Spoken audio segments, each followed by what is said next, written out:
The Day Africa Rose, Ibrahim Traoré shakes the world. *2.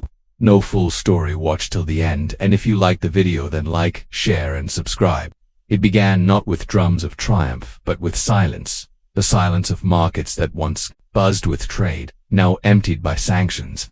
The silence of hospitals without medicine, where doctors could only watch as children slipped away. The silence of farmers standing in cracked fields, their harvest stolen not by drought alone, but by debts written in foreign offices oceans away. Burkina Faso was suffocating. The IMF had made its demands clear: submit or starve. They wanted the nation's gold, its land, its sovereignty packaged neatly in contracts dressed up as development.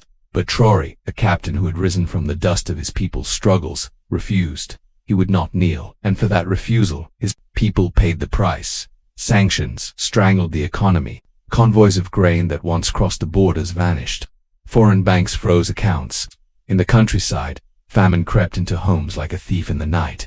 Mothers, once the strong backbone of every village, were reduced to tears as they rationed a handful of millet between 6 children.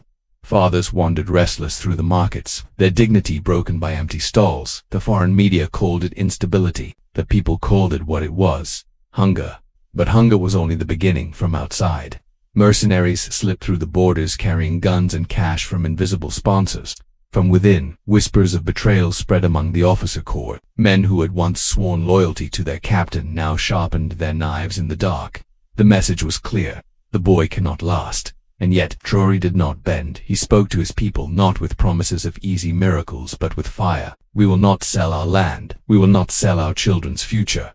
If we must walk through fire, we will walk together. His words echoed like thunder across villages, but thunder alone could not fill empty stomachs.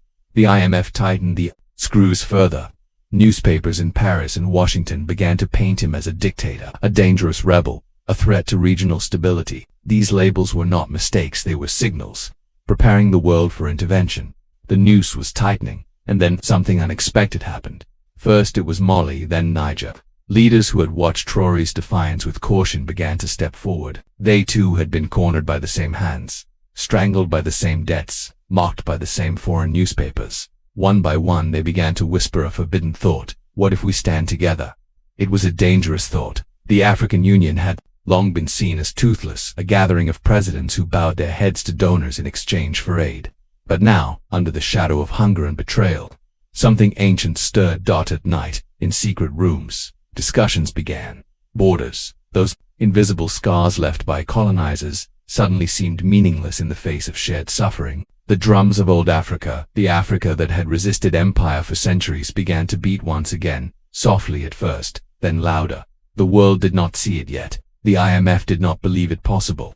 The generals plotting in the dark thought they still had time. But something was shifting. The question was no longer whether Ibrahim Traoré could survive. The question was whether Africa itself was waking up, and what came next would shake the world. **. The storm did not break all at once. It came slowly, like a tightening fist. First came the markets. With sanctions choking Burkina Faso, prices tripled overnight.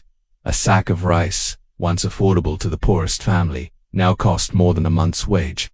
Mothers carried infants with swollen bellies to clinics that had no medicine left to give. Hungry children sat in classrooms, unable to focus, their teachers forced to dismiss them early. For what is education when the stomach cries louder than the mind? The IMF did not relent. It issued new conditions: privatize the mines, surrender the gold reserves, sign away the future. Every refusal from Traoré was answered with another cut: fuel shortages, border closures, frozen trade. And while the people struggled to breathe, another poison spread: propaganda. Foreign media launched its campaign with surgical precision. Headlines in Paris declared, "Burkina Faso dictator risks regional stability." In Washington, Traoré's dangerous gamble. And in London, is this the next failed state of Africa? To the outside world, he was painted as reckless. To his own people, whispers of doubt crept in.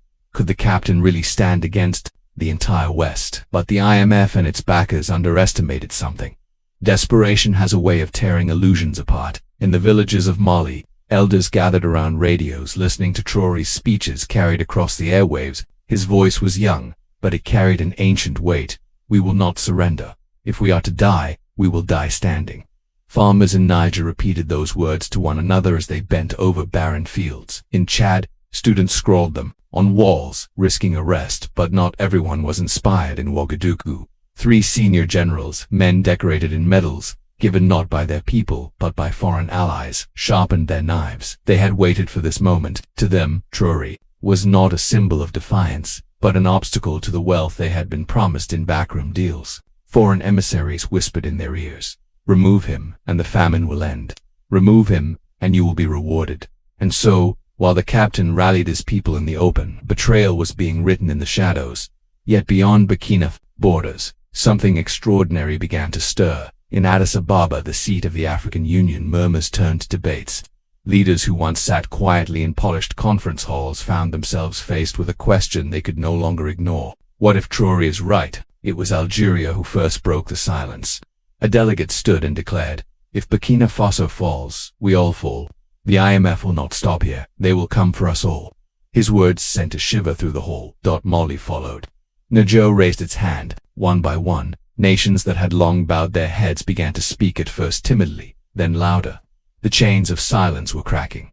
The IMF responded with fury.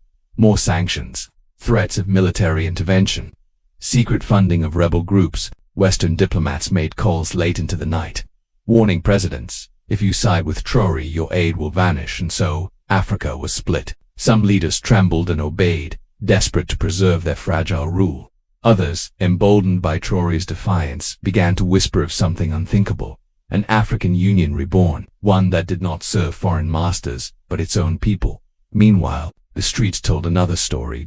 In Lagos, thousands of young people poured into the streets with placards reading, "Africa must rise." In Dakar, mothers banged pots in protest, demanding leaders stand with Burkina Faso. In Kinshasa, students clashed with police, shouting Traoré's name as though it were a battle cry. The continent was trembling on the edge of something vast, a movement that could either unite it or tear it apart. And through it all, Traoré stood defiant. He walked among his people in dusty markets, shaking hands, listening, promising nothing but struggle. He had no illusions of easy victory, but his presence alone gave hope. The people saw not just a soldier, but a man carrying Sankara's ghost on his shoulders. But in the barracks of Ouagadougou, the 3 generals made their move. Secret meetings with mercenaries, coded messages sent to foreign embassies, plans drawn on maps by candlelight. The captain was surrounded by enemies, foreign and domestic, visible and invisible. And yet, across Africa, the fire he had lit was spreading. The question was no longer whether the African Union would act. The question was when. And when that moment came, the world would never be the same again. The tension that had been building for months finally reached a breaking point. Burkina Faso stood on the edge of collapse. Food shortages had grown unbearable.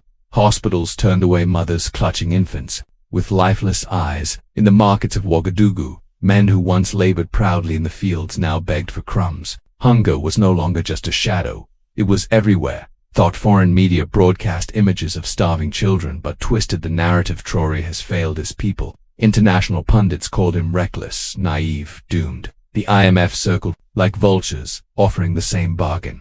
Surrender your gold, your sovereignty, your soul, or watch your nation die. And inside his own military, the betrayal reached its peak. The 3 generals, dressed in crisp uniforms heavy with foreign medals, stepped into their final meeting with foreign envoys. Maps of Burkina Faso's gold reserves lay across the table. Quietly, signatures were exchanged, promises sealed. In return for removing Traoré, they would be installed as the new transitional government, backed by foreign loans, foreign weapons, and foreign approval. The coup was set, the hour chosen, but what they had not anticipated was the power of the streets.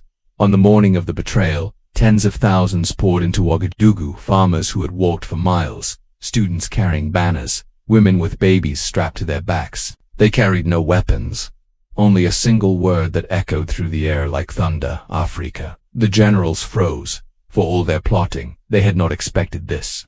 The people had come not to mourn, but to rise. And as they rose, something even greater was happening beyond Burkina Faso's borders. In Addis Ababa, the African Union had gathered for an emergency summit. The air was heavy, the chamber tense. Leaders knew the stakes. To stand with Traoré meant sanctions, punishment, perhaps even war. To abandon him meant surrendering Africa's future for another generation. The debate raged. Some leaders shouted of caution, others of survival. But then a delegate from Mali rose and spoke with fire in his voice. For decades, we have bent our knees. For decades, we have buried our children under the weight of foreign chains. If one small nation can stand, then so must we all. If we remain silent now, then Africa itself is lost. His words shook the hall. One by one, hands began to rise. Niger, Guinea, Chad, Algeria, Tanzania, Senegal, even nations long thought too timid to resist, now found courage in the moment. And then the declaration was made. A decision that would send shockwaves across the world. The African Union would stand with Burkina Faso, no longer merely words and speeches, no longer polite resolutions that gathered dust. This was real. This was defiance. This was history in a single voice. The Union declared, "We reject the IMF's conditions. We reject foreign control of Africa's wealth. From this day forward, we will decide our own destiny." The chamber erupted in cheers. But outside those walls, the world trembled. In Washington, alarms were raised. In Paris, diplomats scrambled. In London, officials demanded emergency meetings. The IMF board sat in stunned silence. What they had feared most was happening before their eyes. The birth of an Africa that no longer obeyed. Back in Ouagadougou, the three generals launched their coup. Soldiers loyal to them stormed through the streets, shouting orders, seizing government buildings. But they were met not with silence. They were met with the roar of the people.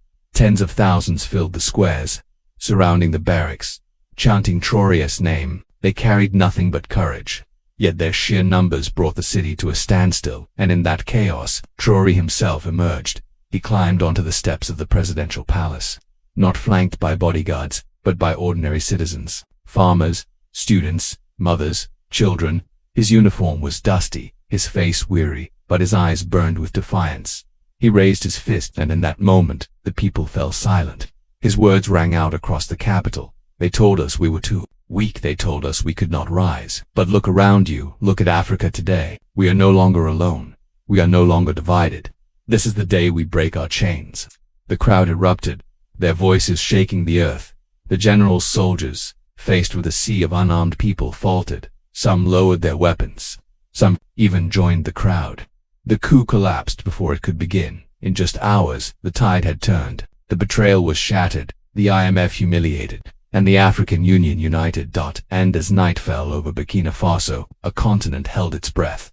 For the first time in living memory, Africa was no longer begging, no longer waiting, no longer apologizing. It was rising. The question now was not if the world would change. The question was, how far would Africa go? The world woke up to a continent it no longer recognized. Just hours earlier, Burkina Faso had been dismissed as a forgotten corner of the world, a small, poor nation with little weight in global affairs. Now it had become the epicenter of a movement shaking the very pillars of the international order. In the streets of Ouagadougou, the people did not sleep. They sang, they wept, they embraced strangers as though they were family. Women who had lost children to hunger now held one another and whispered prayers of hope. Soldiers who had once doubted their place now stood guard, not for generals, but for the people. The coup was over. The betrayers vanished, fleeing into the shadows. Their names, once spoken with fear, now carried only shame. But the story did not end in Burkina Faso. Across the continent, a wave surged. In Mali, crowds stormed the streets, waving flags and chanting Traoré's name alongside their own leaders. In Niger, farmers abandoned their fields, not in despair, but in jubilation. In Guinea, schoolchildren painted murals of Sankara and Traoré, side by side, symbols of a dream reborn. From Cairo to Cape Town, from Dakar to Dar es Salaam, the cry was the same. Africa has risen. The African Union's declaration reverberated through every parliament, every village square, every heart. For the first time in living memory, African leaders spoke not as fractured states, but as one. They stood before microphones, their voices trembling not with fear, but with pride. The wealth of Africa belongs to Africa. Our resources will no longer be chains. They will be the keys to our liberation. Foreign capitals were thrown into chaos. In Washington, late-night briefings turned into shouting matches. Advisors warned that sanctions would no longer work, not against an entire continent. In Paris, the Élysée Palace was cloaked in panic.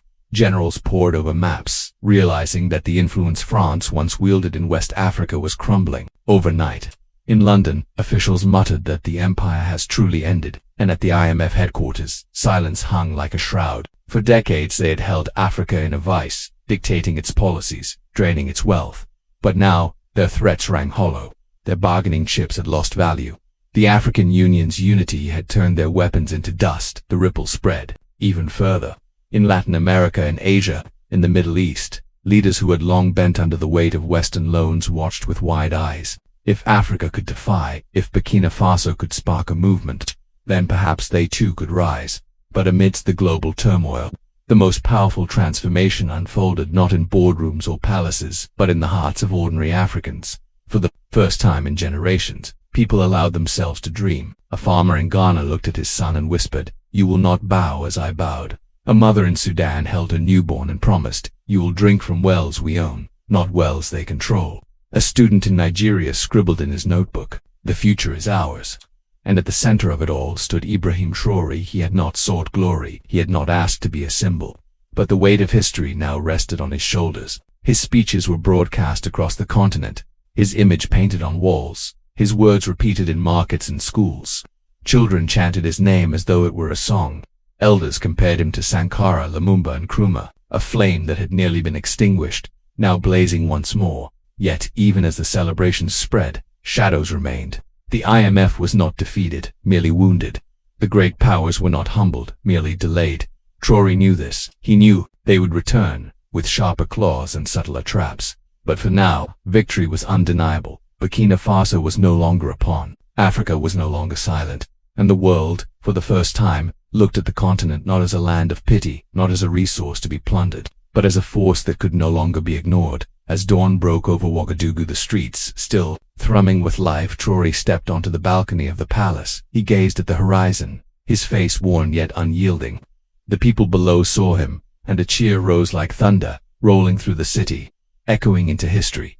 Told for in that moment, it was not just a man they were cheering, that it was the rebirth of a continent. Asterisk, history does not move in silence, it roars, it bleeds, and then, sometimes, it heals. What began in the dusty streets of Ouagadougou spread like fire across the continent. The betrayal of generals, the IMF's crushing demands, the hunger gnawing at villages, all of it had been the spark. But it was the resistance, the defiance, the unshakable courage of one man that turned that spark into a blaze. Ibrahim Traoré did not rise alone. He rose because his people carried him, because Africa itself was ready. But in the eyes of the world, his name became the banner of a revolution. Across Africa, statues long forgotten were cleaned and repainted. Murals of Sankara, Lumumba, Mandela now joined by the image of Traoré, painted not as a conqueror, but as a guardian.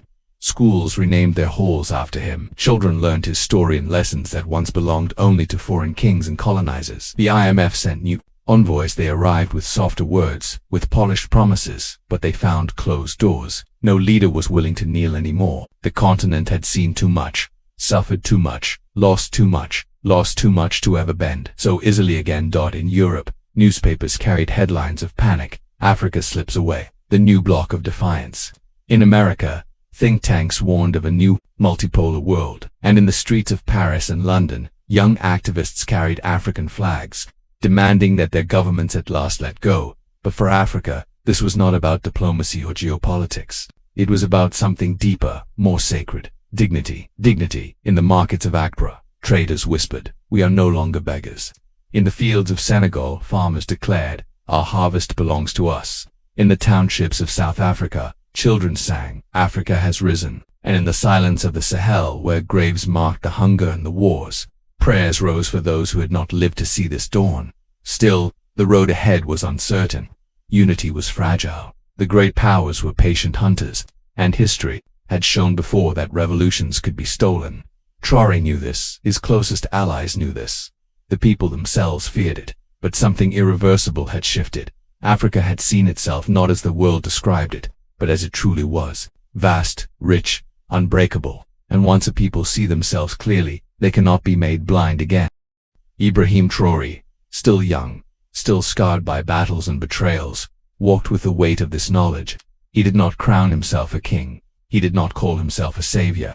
Instead, he stood as a reminder, a man who proved that resistance, that was not impossible, that defiance was not foolish, that unity was not a dream. And so, in the final days of that fateful year, as Africa stood taller than it had in centuries, a question began to echo, whispered in the villages, shouted in the capitals, debated in universities. prayed in churches and mosques. Is this the moment Africa broke its chains? The answer had not yet been written, but for the first time in living memory, the world believed it might be yes.